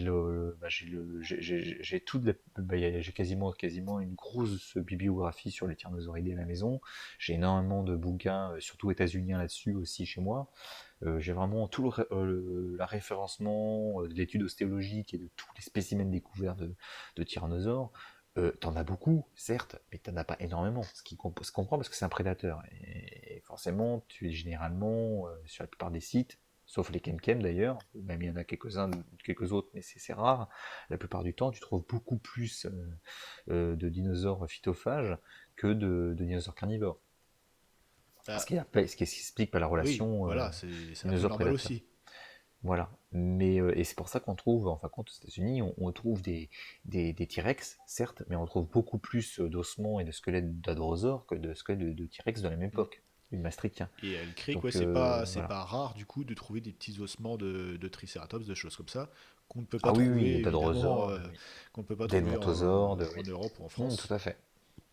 Mais Tout c'est à ça qui est fait. bien avec El Creek, c'est que c'est un des rares, sinon le site du Maastrichtien supérieur continental, puisque tous les autres gisements de dinosaures, j'ai envie de te dire, qu'on a Mhm. découvert donc du dinosaure dans le Maastrichtien, c'est des zones qui sont maritimes ou proches de la Terre, mais c'est toujours, c'est jamais vraiment continental, que là on est vraiment sur quelque chose de terrestre, continental, vraiment c'est un fleuve ou un lac, je ne sais plus exactement ce que c'est, mais c'est vraiment quelque chose qui est Où clairement ça, vers continental. El Creek et tout ça, Pour là? El Creek, oui, c'est clairement une zone continentale. Je me demande même si c'est pas en bord de la mer intérieure qu'il y avait à cette époque-là, si je me trompe pas, de voir des zones. Ah, moi, il me semble Il y que a des c'est. deltas aussi, hein. Oui, Il y a oui, des bien zones sûr. Bah, deltaïques et tout ça, mais pour moi, justement, la formation des Kem, pour moi, c'est deltaïque. Tu vois. Il y avait, ah oui, c'est deltaïque. non, Non, mais tout à fait. il y a une ambiguïté entre estuarien ou deltaïque, mais pour moi, vu la spécialité des spinosaures, en général, hein, j'inclus les baryonychinés, vu la spécialité écologique, on va dire, des spinosaures, ils ont un mode de vie qui est vraiment attribué au delta, quoi. C'est vraiment quelque chose d'assez carré Mm, carré pour mm, les mm. spinosaures. Mm, mm, mm, mm, mm. Bah, surtout quand tu vois la configuration de l'époque. D'ailleurs, il a écrit beaucoup là-dessus, d'ailleurs, notre cher paléontologue français Philippe Taquet sur les deltas qu'il y a en Afrique de l'Ouest, c'était du Nord-Ouest.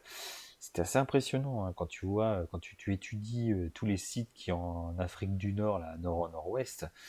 au Crétacé, tu t'aperçois qu'il y avait des zones deltaïques mais immenses, immenses. C'est impressionnant, hein. Quand tu vois, par exemple, quand tu vas dans le désert c'est Ténéré, c'est ça? Il me semble Je que sais c'est ça, plus. ouais, ouais, je suis en train de chercher, Oui, mais ouais. où tu trouves les ossements d'Uranosaurus, qui correspond quasiment d'ailleurs à la même si, c'est la même période que le Spino. Et justement, on trouve aussi là-bas des restes aussi de Carcharodontosauridae.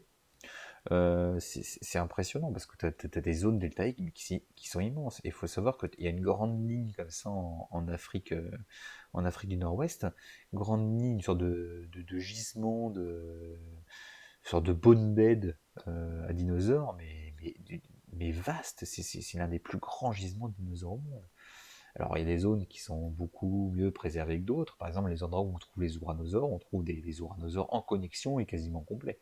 Et d'ailleurs, notre cher Philippe Taquet a eu énormément de chance à la fin des années 60, milieu et fin des années 60, de découvrir ces spécimens dans le désert du Ténéré. Je crois que c'est ça, je crois que c'est Ténéré. Si je me trompe pas, on va vérifier, mais si c'est ça.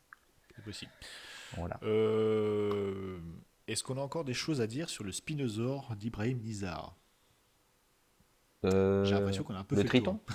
hein. Oui, j'ai l'impression qu'on a un petit peu fait le tour quand même. Ouais, on a fait le tour, mais c'est ça. Bah alors, si je peux conclure là-dessus, c'est que on a fait le tour dans le sens où on a des infos. Euh, la morphologie du Spino depuis sa découverte au début du siècle dernier jusqu'à aujourd'hui n'a pas cessé de changer. Surtout, on va dire, moi je dirais surtout depuis je crois qu'il y a eu un engouement depuis Jurassic Park 3 aussi, avec aussi la découverte du fameux rostre d'Alsasso. Je crois que c'est la première fois qu'on trouvait un rostre aussi complet et de cette taille-là, puisqu'il est vraiment imposant.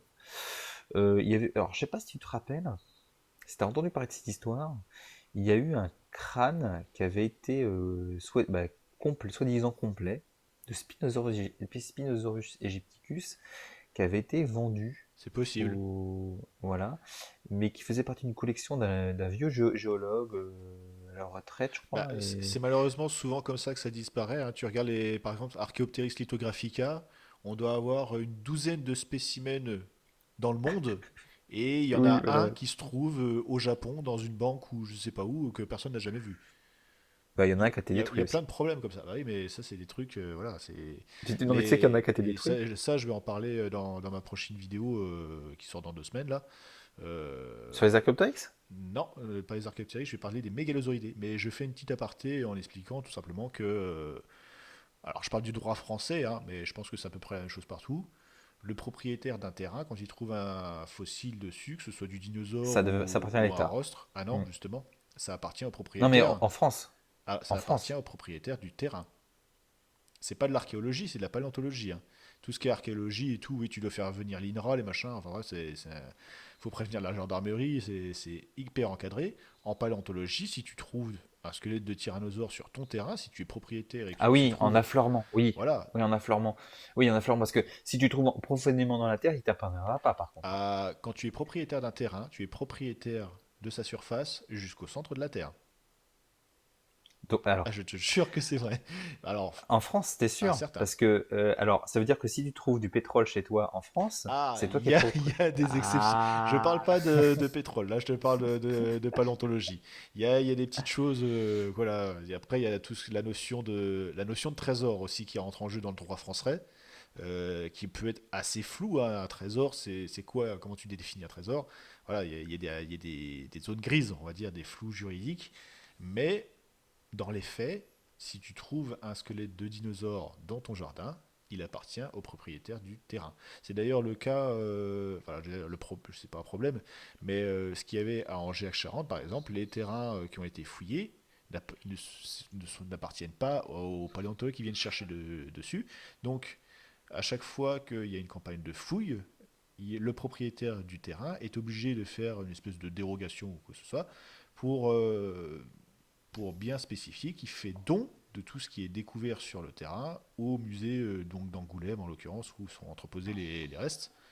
Et donc oui, c'est quelque chose qui fait partie du droit français. Tout ce qui est paléontologique appartient au propriétaire du terrain. Je parle pas de tout ce qui est pétrole ou de notion de trésor, etc. Je voulais me faire marcher, je Ouais, voulais. ouais, non, mais t'inquiète, tu peux y aller. J'ai creusé la question assez longtemps. J'ai vu pas mal de sujets là-dessus, que ce soit en rapport avec la paléontologie ou pas, ou même carrément je te dis, des trucs de droit. C'est pour ça que je suis un petit peu les notions de trésor et tout. Voilà, je me suis un peu renseigné là-dessus. Mais, Et mais, vraiment, tout ce qui concerne la paléontologie, le droit français n'en a littéralement rien à péter, hein. Tu peux trouver ce que tu veux, ça t'appartient, hein. mais en revenant sur l'Archéoptérix, il y a véritablement eu un spécimen d'Archéoptérix qui a été détruit par son propriétaire, bah, qui a demandé à le détruire à sa mort. Et il a été détruit. Et sur sa pierre tombale, il y a l'Archéoptérix. Bah, il y a une représentation de. Ah oui, il y a des spéciaux, quoi. Là, je connais pas cette histoire-là, mais ça m'étonne qu'à moitié. Après, Eh ben, il y a de tout dans la nature. je te le passerai, hein. Alors, bah, justement, je le conseille aussi aux auditeurs. Bah, je dis aux Bah, auditeurs je parce sais. que Alors, je dis ça à toi. Je sais pas si je mettrai toutes ces parties-là parce que là, honnêtement, on est carrément sorti du sujet du Spinosaure quand même, hein. Là, ouais, mais c'est c'est pour ça intéressant. que Je trouve que c'est c'est pour ça intéressant. que je t'ai demandé tout à l'heure si on avait fini de parler du Spinosaure parce que ça faisait facilement un quart Là, non, d'heure mais qu'on alors, parlait plus de Spinosaure. ah oui, bah, j'avais dit que je voulais conclure sur le Ah, Spinosaure. vas-y, Et ce que je voulais conclus et puis conclure moi sur le je referai un Spinosaure, c'est truc que après. voilà. Voilà. Ok. Alors, moi, si j'avais quelque chose à dire pour conclure cette vidéo sur le Spinosaure, c'est déjà premièrement, je dirais pas qu'on n'a pas grand-chose à dire. Si, on a beaucoup de choses à dire, mais le gros problème, c'est que il y a d'un côté, il y a beaucoup de nouvelles choses avec les différentes études et publics qu'a fait Ibrahim Neza, avec les différentes fouilles qu'il a fait au Maroc là, de 2007 jusqu'en 2019. Ça remet en cause beaucoup d'idées qu'on avait sur le Spino, sur sa morphologie surtout, sur ses proportions. Mais le problème, c'est qu'il y a beaucoup de zones d'ombre, de zones qui nous laissent perplexes, parce que qui nous surprennent beaucoup. Et je dis pas que cette publi est bourrée d'erreurs ou est totalement fantaisiste et il y a que beaucoup d'extrapolation. Mais pour moi, pour être sûr et certain, il me faut beaucoup plus de données. Il me faudrait peut-être un ou deux autres spécimens dans cette même configuration, et là, on pourrait être sûr et certain. Pour moi, il y a tellement de zones d'ombre autour de ce spécimen, j'attends de voir. Et tellement de choses surprenantes. C'est les zones sombres plus les choses surprenantes bah, font que bah, on a le droit d'avoir des doutes. Voilà, c'est juste ça. C'est que pour moi, je dis pas que c'est faux, mais pour moi, je suis pas persuadé non plus. Voilà, j'attends d'avoir d'autres publis là-dessus, d'autres découvertes pour être sûr et certain. Voilà, mais il y a des choses qui ont été faites sur cette découverte qui paraissent plausibles et même certaines choses qu'on se doutait depuis belle lurette. On savait très bien de toute façon que le Spinosaurus se vivait dans des eaux, bah, il était quasiment semi-aquatique, il mangeait du poisson, il avait même des organes au niveau du ros qui lui permettaient, à l'instar des crocodiles, de détecter ses proies dans l'eau. Donc il y a énormément de choses qui vont dans ce sens-là. Donc, puis avec justement les études sur les isotopes, ça confirme beaucoup de choses. Mais il y a aussi beaucoup de zones sombres et beaucoup de choses surprenantes aussi. Donc, je pense qu'avec cette étude, il faut avoir ce qu'on appelle des pincettes, je sais pas si tu as vu la petite publication qu'a fait notre cher Si, ami si, Julien j'ai Barbier. vu à peu près tout ce Voilà. qui se disait sur Twitter et sur Facebook Ouais. au sujet du Spinosaure. Mais, C'est mais pour il a ça que raison, il j'avais. a raison quand il met ça. Voilà. Je suis tout à fait d'accord. Donc, donc voilà. Non, c'est ce que je Voilà, disais, voilà. c'est pour ça que je voulais faire cette vidéo aussi, c'est parce que j'ai vu pas mal de choses, de questionnements aussi sur cette étude. Pour ça que je voulais un petit peu revenir dessus aussi, pas me poser en spécialiste parce que je n'en suis pas un, mais en tout cas donner mon opinion sur le sujet. Et bah, un peu comme toi, j'attends vraiment d'autres publications sur Hum, hum, ce hum. ou ces spécimens parce que pour moi, il y a vraiment il manque des choses, il manque des informations. Alors peut-être qu'il a voulu publier assez rapidement cette histoire de que le Spinosaure pour appuyer ce sujet-là. Peut-être qu'il y a d'autres choses qui vont arriver plus tard, je ne sais pas, je ne connais pas la personne personnellement. Mais je pense qu'il y a de quoi faire encore quelques publications, parce qu'il y a encore des, comme tu dis, des zones d'ombre, des questions qui restent sans réponse. En tout cas, pour moi, il me manque des Il informations. avait une trompe. J'espère pas quand même, mais je pense qu'il y a encore le matériel qu'il Je a en sa spécule. possession. Ouais, voilà, ouais, je me doute. Après, je pense que le matériel qu'il a en sa possession aujourd'hui peut largement ouvrir à beaucoup plus de réponses au sujet des spinosaures, ou même juste sur Spinosaurus aegyptiacus. Moi, je te dis, j'attends vraiment des publications qui prouvent, en tout cas, qu'il n'y a pas de chimérisme dans ce spécimen, parce que c'est vraiment l'argument qui revient assez souvent, même depuis 2014, sur le spécimen qu'il avait fait en 2014. La question, c'est de savoir si on n'a pas en face de nous une chimère. Donc, c'est vraiment une question qui se pose depuis vraiment maintenant près de 6 ans. Donc, j'espère que les publications qui vont arriver d'Ibrahim Nizar seront dans ce sens, parce que pour l'instant, on est toujours avec la même question au bord des lèvres en se disant, mais est-ce que c'est pas tout simplement une chimère en fait? C'est Ce qu'on est sûr de 2014, et ça il s'en cachait pas parce qu'il avait fait pas de mal de représentations avec ça, on pourrait pas véritablement dire chimère, mais on pourrait dire plutôt composite. C'était véritablement composite, plusieurs. oui, Voilà, ça composite, ouais. c'est courant Mm. de faire un composite. Mais là, pour moi, sur le spécimen qu'il a trouvé, qui fouille depuis 2007, hein, je regarde pour être sûr, sur le spécimen sur lequel il travaille depuis 2007, qui a été trouvé à cet endroit-là, là, peut-être qu'il y a deux individus. Et ça, c'est vraiment quelque chose.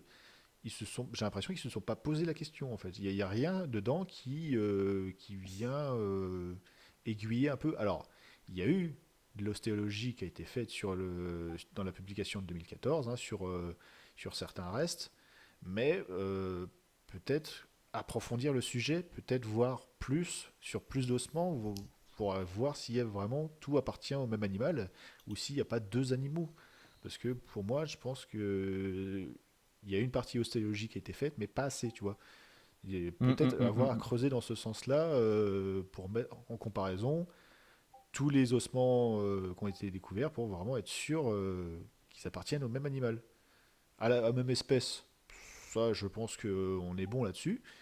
Mais au même spécimen, au même individu, on est en droit d'en douter quand même quand on voit le nombre important de vertèbres caudales, quand on voit les dimensions des membres postérieurs. Il y a quand même des questions qui sont légitimes, je pense, et qui méritent Mm. qu'on y apporte des réponses. C'est clair. Voilà, je pense qu'on a fait le tour. C'est clair, Bon, on a fait le bah tour. merci de nous avoir écoutés, merci Accusa pour son temps, hein, parce que là il est Bah, 1 heure non, du mais matin, hein, mais donc voilà. c'est avec plaisir. Ouais, il est déjà quasiment 1 heure et demie même. Voilà. Donc je terminerai en parlant rapidement d'Adalaterium, qui est le grand perdant de cette histoire. Adalaterium, qui est un des trois plus grands mammifères qui ait vécu au Mésozoïque et qui vient d'être décrit en même temps que la queue de Spinosaure, donc qui est passé totalement inaperçu et qui est décrit avec un spécimen magnifique, un squelette qui est quasiment, voire même carrément complet, en connexion et tout, qui a été découvert à Madagascar. Faut s'imaginer, alors, une espèce de grosse marmotte, hein, truc assez balèze, puisque quand même ça fait partie des trois plus gros mammifères du Mésozoïque, donc quand même. C'est un mustelidé, non? Alors, il est vraiment partie des mammifères. Alors, par contre, après, je pourrais pas te dire dans quelle famille D'accord. ils l'ont posé, mais Bah, j'irai voir ça demain. voilà. Je passe à côté Voilà, donc totalement. du Je vais coup, regarder ça bah demain. oui, mais c'est normal puisqu'il y a le spinosaure qui était l'arbre qui cache la forêt. Et on a cet Adalaterium qui prouve aussi qu'il y avait une énorme biodiversité de mammifères, une diversité tout simplement de mammifères au Mésozoïque, et qu'on trouve encore aujourd'hui des animaux aussi grands qui ont vécu à ce moment-là. Alors, son gigantisme, entre guillemets, pourrait s'expliquer par le fait qu'il vivait à Madagascar, hein, donc qui était déjà isolé de l'Afrique à ce moment-là, donc peut-être un gigantisme insulaire. Euh, là, là c'est juste une question qui n'aura pas de réponse à mon avis, mais c'est un bel exemple en tout cas de ce qu'on disait tout à l'heure que Quelle époque tu disais? pour Adalaterium, Oui. alors c'est fin Crétacé il me semble. J'ai plus Fin exactement Crétacé? fin Crétacé. Ah bah c'est un hors d'œuvre à Majinosaur, hein. Ah, après, je sais pas exactement s'ils ont eu l'occasion de se croiser, mais ouais, après, à voir. Madagascar, qui a été publié dans. J'ai même pas. Ah, tout accepté, fermé. Voilà, merci. Je sais même pas où est-ce qu'il a été publié. Alors, Crétacé vivait il y a 66 millions d'années, donc certainement maastrichtien. Voilà, je n'aurais pas plus d'informations que ça à te donner. Mais c'est vrai qu'après, il faut attendre certainement l'Éocène ou des choses comme ça pour retrouver des animaux aussi balèzes. Encore Aussi que je ne gros. sais pas si ça s'est pas mis en place assez rapidement quand même, hein, le gigantisme entre guillemets des mammifères.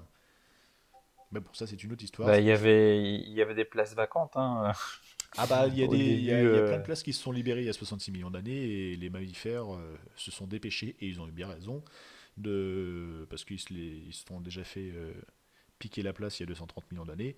Donc là, à la fin du règne des dinosaures non-aviens, parce qu'il y a encore les dinosaures aviens, toujours, nos petits oiseaux, qui sont là, qui sont même plus présents que les mammifères, encore, mais ils ont pu en profiter, en tout cas pour se diversifier, pour occuper des niches écologiques laissées vacantes à la fin du Maastrichtien. Donc Les voilà, débuts du Paléocène. les débuts du Paléocène. Donc voilà, un gros bisou à Adalaterium, le pauvre, qui a attendu autant de temps pour être découvert, qui était magnifique et tout, et qui se fait coiffer au poteau par une queue de spinosaure, voilà, qui ne mérite peut-être pas autant de visibilité que ça. Peut-être. Par contre, oui, je peux faire une petite pub aussi Vas-y. pour un paléontologue. Pour un paléontologue qui a un magnifique site sur les spinosauridés. Ah Si tu vois de bah. qui je parlais. Un ami, très très beau grand ami Alors, à moi. Et puis, un site web ou un site géologique là, parce que un site web. Un ah, site dommage. web. Moi, j'aurais préféré un site géologique. On aurait pu Ah ouais, non, attendre la fin malheureusement. du confinement et puis partir comme ça à C'est la recherche c'est d'un. Christophe Hendricks parce que alors j'ai plus le nom spécifique du site, c'est horrible. Bravo.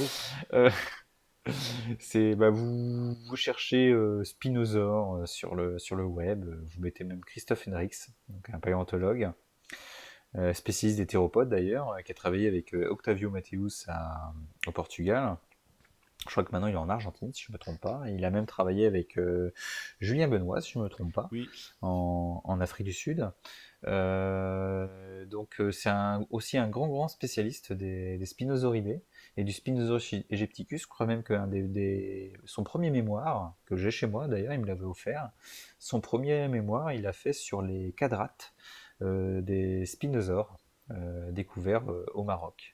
Alors, Donc, quadrate, c'est un os hein, oui, qui de est à l'arrière de la l'articulation, voilà, de tête, l'articulation articulaire, de la mâchoire voilà. qui n'existe. Il y a des condyles, voilà. Voilà. Euh, qui permet de, bah, en fin de compte, c'est l'articulation avec la mâchoire inférieure. C'est en fin de compte ce qui fait l'articulation entre le haut du crâne et puis la mâchoire inférieure. Voilà, Voilà, c'est l'os à l'arrière du crâne. c'est des os qui ont migré chez mammifères et qui occupent chez nous en fait l'oreille interne. C'est tout ce qui fait le marteau, l'enclume et puis je sais plus lequel. Là. Oui, bah là, c'est Je oui, tout ce connais qui est mieux l'anatomie des surangulaire, dinosaures que les angulaire, mammifères, mais oui, oui. Oui, c'est pour ça que nous, on a plus que le dentaire, en fin de compte. voilà, On n'a plus que le dentaire, hein. On c'est n'a plus que largement. ça. Mm, mm. Et bah très bien. Voilà, voilà, donc c'est juste ça parce que pour moi c'est un des plus grands spécialistes des spinosaures, des spinosauridés à l'heure actuelle parce qu'il s'y intéresse beaucoup. C'est un professionnel, hein, c'est un paléontologue, mais également très passionné par cette famille de dinos. Et il en a fait un site web bien spécifique. Et d'ailleurs, je pense qu'il doit suivre cette histoire de Spinosaurus Alors d'Ibrahim de je ne très veux très pas près. vendre la peau de l'ours parce que ça ne me c'est pas mon travail à moi, mais je pense que les youtubeurs branchés paléo auront l'occasion de l'entendre dans pas longtemps. Je n'en dis pas Ah, bah, plus tant parce mieux. que c'est pas Tant moi mieux, qui tant gère mieux. ça, mais voilà. Bon bah, gros bisous, Christophe, hein, si tu nous écoutes. Gros bisous. Et ben moi je dis bisous à ma communauté, c'est pas souvent que je leur fais des bisous, donc voilà. Je fais un Bah, bisou gros à. bisous aussi à la communauté de Il est Sicane. 1h30 du matin, je fais bisous à Dalaterium, je fais bisous à la communauté, je fais des bisous à tout le monde. Et je vais me coucher, voilà, je te fais un bisou aussi à toi Ouais, Cusa, moi tiens. aussi, faire gros Voilà, dodo. allez. Bonne nuit à tout le monde, nous on va aller se Et reposer. que la curiosité. Tu dis pas le Allez, truc qu'on dit à la radio aussi. si tu veux, Allez, allez. un, Que la un, curiosité soit avec vous à tout à tout jamais. jamais.